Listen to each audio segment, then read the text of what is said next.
This story is about the mixed feelings one might have when going through transitions. It's entitled, Getting Ready. Snake! Emma retreated rapidly down the attic's pull-down ladder. Her husband John's warning came while they were removing old insulation riddled with mouse droppings. John had spotted the coiled intruder through a hole in the brown paper covering over the pink fiberglass. After Emma's exit, he carefully folded the section of insulation in thirds to encase the snake. Slowly, he backed down the ladder and carried the bundle far into the woods before releasing its captive. On John's return, Emma began interrogating. What kind of snake was it? Well, I couldn't tell. How big was it? What color? Did it have patterns? I didn't want to look too closely. And then to brighten the mood, John added, maybe it was a good thing the snake was in the attic. It controlled the mice population. We saw lots of turds, but few mice. She didn't laugh. Snakes can stay in the woods, not in the house. John returned to the attic, made a thorough survey, and reported no other surprises. Despite his reassurances, Emma refused to go back up. She knew her fears, real or imagined, were paralyzing. She stayed in the kitchen while John hauled down a few more heavy-duty bags full of dirty insulation. He loaded them into the back of their truck to take to the town dump. Emma did not want to go. Emma, you can't let this get to you. She remained quiet, knowing he was right, but not sure how to respond. Okay, I'll see you later. After the dump, I may stop at Home Depot for more supplies. Need anything? She shook her head. Then she took a bottle of iced tea from their cooler and went out on the deck to watch John's truck descend the steep serpentine driveway until the car disappeared around the first bend where the thicket blocked her view.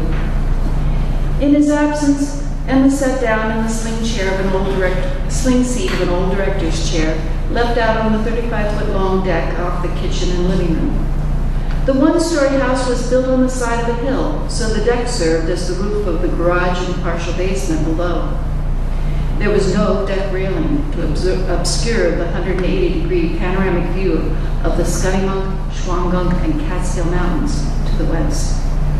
Ted's Uncle John, a renowned theater lighting engineer, built it that way. It was his stage to observe nature's ever-changing seasons. Emma's mind wandered to necessary adjustments for aging. Would they find enough interest in social contacts to be fulfilled? John was turning 62, his goal for quitting his administrative work in a non-for-profit agency. Similar to his uncle, John would be a contented hermit, puttering around the house and woods. He already loved tinkering with all his uncle's tools and equipment left in the basement workshop. Emma had another 5 years to go as a middle school counselor before reaching 62 and eligible for a full pension. Already, she was one of the oldest members on staff. Emma wondered if her simple approaches were old hat. Administrators and students were looking for guidance counselors with high energy and fresh ideas. In June, Stephanie Gallo, a graduating senior, came into guidance with a group of friends to thank her for being a good counselor. Emma had said, "You're welcome, but I don't recall you ever coming into my office while you were in middle school." Yeah, you're right, I was afraid to because, well, you had a mean look about you. She rushed to add, but you always treated students fairly. Her backhanded compliment made Emma worried that the mean look perception was shared by others. Or maybe it was a sign that change was necessary, a time to move on. She supposed the lengthy commute from this place during her remaining work years was going to be an acceptable trade-off for the serenity of the setting. And if one ventured off the mountain, there was easy access to a library, grocery stores, shopping malls, medical service, and train stations, more than her old home offered. John and his sister had inherited the cabin on 39 acres when their childless Uncle Ted and Aunt Eleanor died. The summer house was in disrepair, partly from Uncle Ted's obstinacy to make changes. He tacked thick cardboard patches over worn spots of the kitchen's linoleum rather than replacing the flooring. That was one of his many idiosyncrasies. He also refused to install ramps or chairlifts when he no longer was able to handle the entry steps. He and Eleanor chose to remain at their permanent residence in Evanston, Illinois in their later years, while their New York retreat sat vacant, adding to its neglect. John's sister Karen had many allergies and never cared for being at the mountain house. She wanted to sell the property and split the profits. John, however, had spent his youth helping his uncle to open and close the place each summer season. As the bond developed, Uncle Ted became a surrogate father figure. Together, they maintained the road and ditches, tinkered with the 49 Plymouth coupe kept on site, and posted no trespassing or hunting signs around the property's perimeter. John's reverence for the place exhibited when he was cleaning out the house in preparation for the sale. Emma noticed his keen attachment. He even made repairs he overlooked at their own place. So she suggested they buy out Karen's share and fix up the house for their own retirement, and John was thrilled. Now they were rushing to finish the demolition and hire help for renovations before winter came. Since initiating the plan to keep the house, Emma could hardly complain. At the start of the remodeling project, Emma tried the Domino pizza test. The chain refused to make a delivery to her sister's fixer-upper in Austin, Texas, claiming her bungalow was in an unsafe neighborhood. When Emma ordered pizza for the Cornwall cabin, she was pleased that the delivery man found their road and that his car made it up. It confirmed her belief their new address was within the boundary of a civilized community. Their private road was a lovely drive on sunny days, but not convenient at night or under inclement weather conditions. The beauty and remoteness of the location had a special appeal, but also a vulnerability. No large trucks or safety vehicles could make the grade. The nearest neighbors at the bottom of the hill could not be seen due to the dense trees.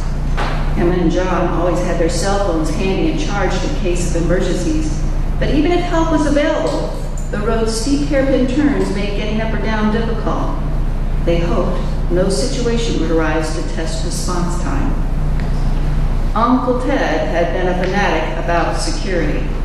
He had a heavy chain with a padlock across the road's entrance, which he would open and close every time he arrived or departed the property. At the end of the summer season, he packed up all valuables to transport to Illinois and bolted wooden shutters over the windows and doors, securing the place like Fort Knox. His barricades gave the impression great treasures were inside. And even with his precautions, vandals had broken in several times, ripping kitchen cabinets off the wall, overturning the refrigerator, or pushing the Plymouth out of the garage and careening off the drive into a lower meadow. Meanwhile, his closest neighbor, Jimmy Hooper, never locked up. The only damage to his home looked like the scene of a love tryst. A picnic blanket on the floor, a pair of wine glasses, and several empty bottles. Despite more recent break-ins on Mine Hill Road, the next road over, John and Emma did not regret removing the lock and chain from their driveway's entrance. For better or worse, they chose to live by a free access philosophy. Emma continued to sit on the deck long after she had finished her tea. Triple whistle-like shrieks came from above. She looked up to see two hawks circling overhead, echoing each other's calls. Maybe from the right perspective, all wildlife had a beauty and function. Maybe even snakes. Emma realized there would certainly be many more surprises in dealing with home renovations, retirement, and aging. And as if carried by air currents, her thoughts wandered. Will I ever be ready? After a few more minutes, Emma sighed and prepared to tackle another task. The red linoleum with the cardboard patches had to come up. She scraped and pulled off pieces for over an hour, putting the remnants into black heavy-duty bags for the next dump run. The kitchen became her war zone. Then Emma heard a motor of a car coming up the driveway. Oh good, John's back before sunset. She went out on the deck to wave to him, but instead saw glimpses of a white sedan winding uphill. It was an auto she didn't recognize. Possibly some hunter who wanted to use their woods or someone who took a wrong turn. When the car slowed down at the last bend before reaching the pachysandra beds by the front steps, Emma saw that it was full of older teenage males. They were not hunters, and they did not look lost. There were 4 or 5 of them, hefty-looking figures with furrowed looks of annoyance when spotting her. Breathe, Emma, breathe. Why didn't I carry my phone out with me? It's too late to duck inside. Keep the boys in your sight, stay calm. They're teenagers, just overgrown middle schoolers. You've dealt with kids before. Emma forgot to note the car make and license number in her panic. She tried to reassure herself and not show fear. Then an unlikely inspiration came from her former student's words. Emma gave that car's occupants the sternest look she could muster. Adrenaline rushed through her. She stood tall with arms crossed over her chest and glared 10 feet down from the deck to the sedan. The car inched its way around the complete loop of the circular drive, then picked up speed as it headed back downhill. The teens never rolled down their windows, never made comments, never stopped. Emma exhaled and gave a silent thanks to Stephanie Gallo. She went back inside and looked again at the mess. I guess I'm ready.